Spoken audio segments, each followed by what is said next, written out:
Praise the lord. ప్రభు అయిన యేసుక్రీస్తు నామంలో మీ అందరికీ హోసన్నా మినిస్ట్రీస్ తరపున హృదయపూర్వకమైన వందనాలు తెలియపరుస్తున్నాను.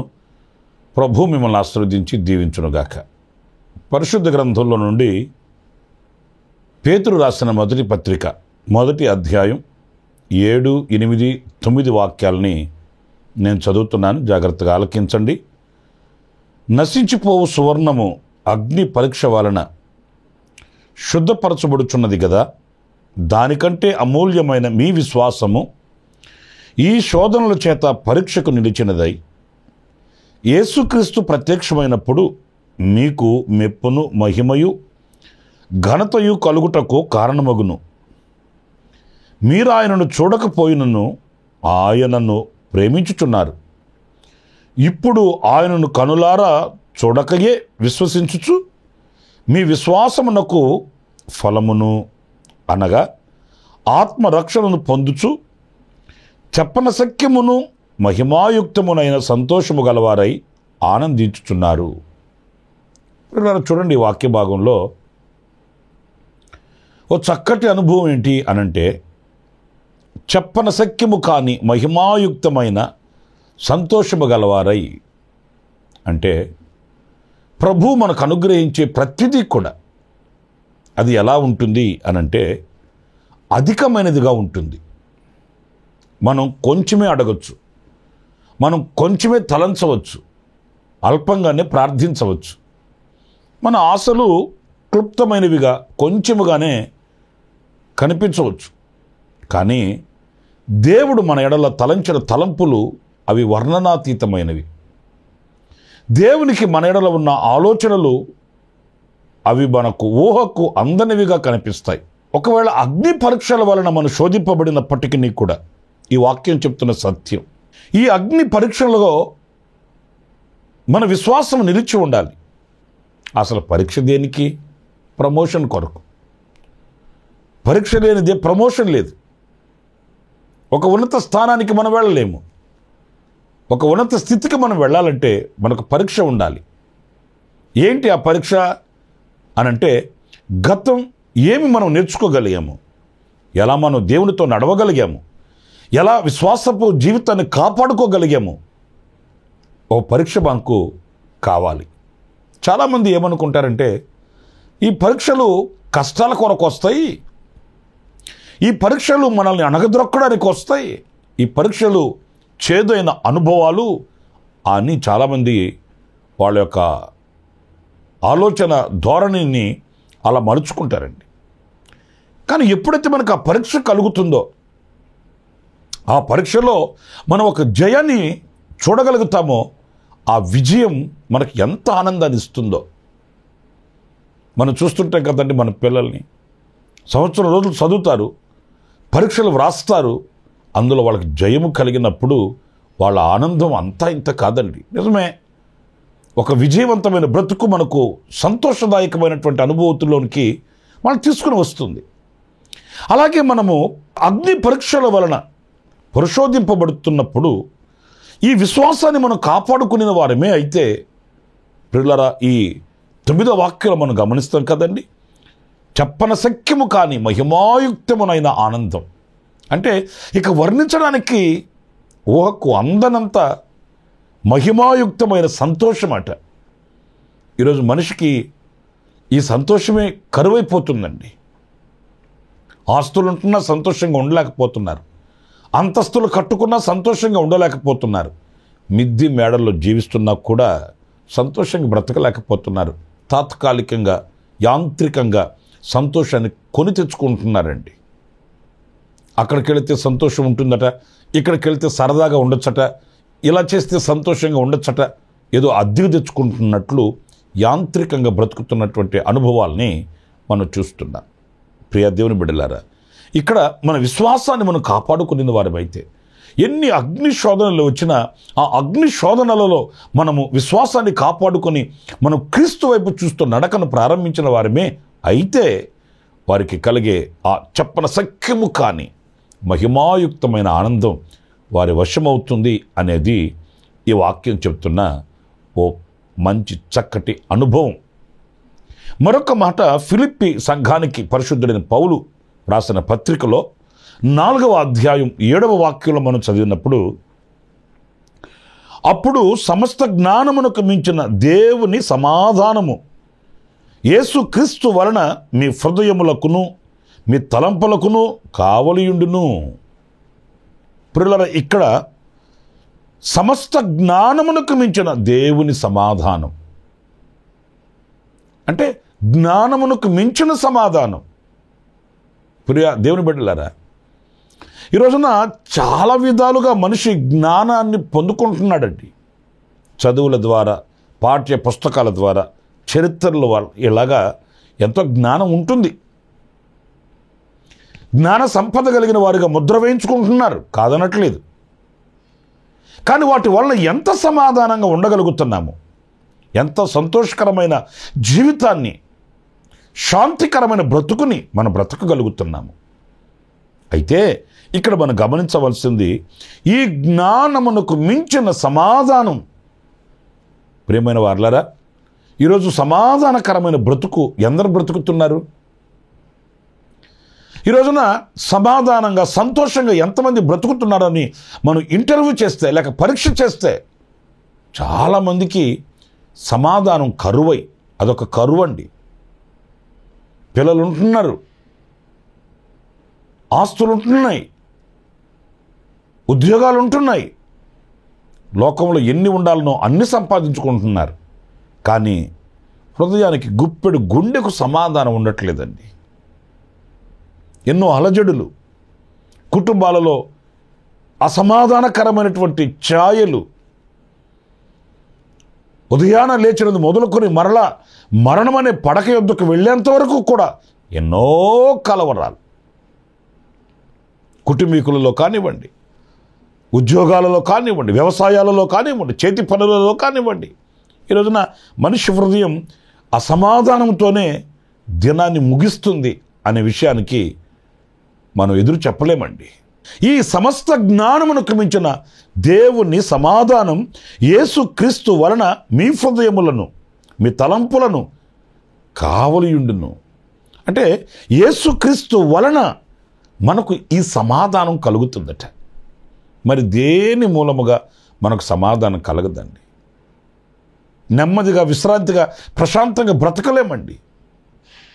ప్రియులారా, సమాధానం లేని బ్రతుకు ఎంతకాలం బ్రతికితే ఏముంది?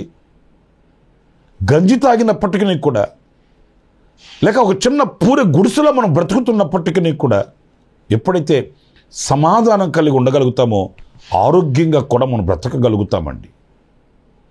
ఈరోజు హృదయంలో ఉన్న ఆ తలంపులను బట్టి, హృదయంలో ఉన్న ఆ కాఠిన్యతను బట్టి ఈరోజు మనిషికి ఆరోగ్యం ఉండట్లేదు, సమాధానం ఉండట్లేదు. పడుకున్నా నిద్ర పట్టట్లే, తింటున్నా వంట పట్టట్లే, బ్రతుకుతున్నా సంతోషంగా బ్రతకలేని ఒక దౌర్భాగ్యమైన పరిస్థితులు ఏలుబడి చేస్తున్నాయండి. కనుక యేసుక్రీస్తు మూలాన సమస్త జ్ఞానమునకు మించిన సమాధానం మనకు లభ్యమవుతుంది, మనకు దొరుకుతుంది. యేసుక్రీస్తు కూడా ఆయన చెప్పాడు, నా శాంతినే నేను మీకు అనుగ్రహించుచున్నాను, మీకు సమాధానం కలుగునుగాక అని ఆయన ప్రకటించాడు. ఈ సమాధానం మనం కోరుకోవాలి. సమాధానకరమైన బ్రతుకుని మనం అపేక్షించాలి. మనం ప్రార్థించేటప్పుడు ఎన్నో కోరుకుంటుంటాం, ప్రార్థించేటప్పుడు ఎన్నో మనవులు చేస్తుంటాం, ఎన్నో విషయాల నిమిత్తం ఆయన సన్నిధిలో కన్నీరు కారుస్తుంటాం. కానీ ఉన్నా లేకపోయినా, తిన్నా తినకపోయినా నేను సమాధానంగా బ్రతికితే చాలు, సమాధానకరమైన బ్రతుకు నాకు కావాలని ఎంతమంది కోరుకోగలుగుతున్నారు? నా ప్రియులారా, ఈ మాటలు వింటున్నాను. నీవు దేవుని సమాధానం నీ హృదయాన్ని ఏలుకోవాలని, ఏలుబడి చేయాలని, నీ హృదయాన్ని కావలి ఉండాలని ఆశించవలసిన అవసరం ఎంతైనా కూడా ఉంది. మరొక మాట, ఎఫెసీ సంఘానికి పరిశుద్ధుడైన పౌలు రాసిన పత్రిక 3వ అధ్యాయం 19వ వాక్యాన్ని చదివితే, జ్ఞానమునకు మించిన క్రీస్తు ప్రేమను తెలుసుకొనుటకు తగిన శక్తి గలవారు కావాలననియు ప్రార్థించుచున్నాను. ఇక్కడ జ్ఞానమునకు మించిన ప్రేమ. నిజమే, అసలు ఈ జగత్తుకి పునాది ఏంటి మనం తలంచుకుంటుంటాము? ప్రేమ. దేవుని వాక్యం చెబుతుంది, ప్రేమ లేనివాడవైతే నీవు వ్యర్థుడవు అని వ్రాయబడి ఉందండి. అయితే ఇక్కడ జ్ఞానమునకు మించిన క్రీస్తు ప్రేమను అంటే దేవుడు మనల్ని ఎంత ప్రేమించాడు. మనం ఎప్పుడు చదువుతుంటాం, దేవుడు లోకాన్ని ఎంతో ప్రేమించను, ఎంతో అంటుంటాం, కానీ ఎంత ప్రేమించాడో ఏనాడు కూడా ధ్యానించమండి. కొంతమంది వాక్యం వింటారు, ఏ వాక్యం చెప్పారండి అని అంటే, భలే చెప్పాడండి అంటారు. ఏం చెప్పాడో చెప్పలేరండి. ఆ రీతిగానే దేవుడు లోకాన్ని ఎంతో ప్రేమించను అని చెప్తారు.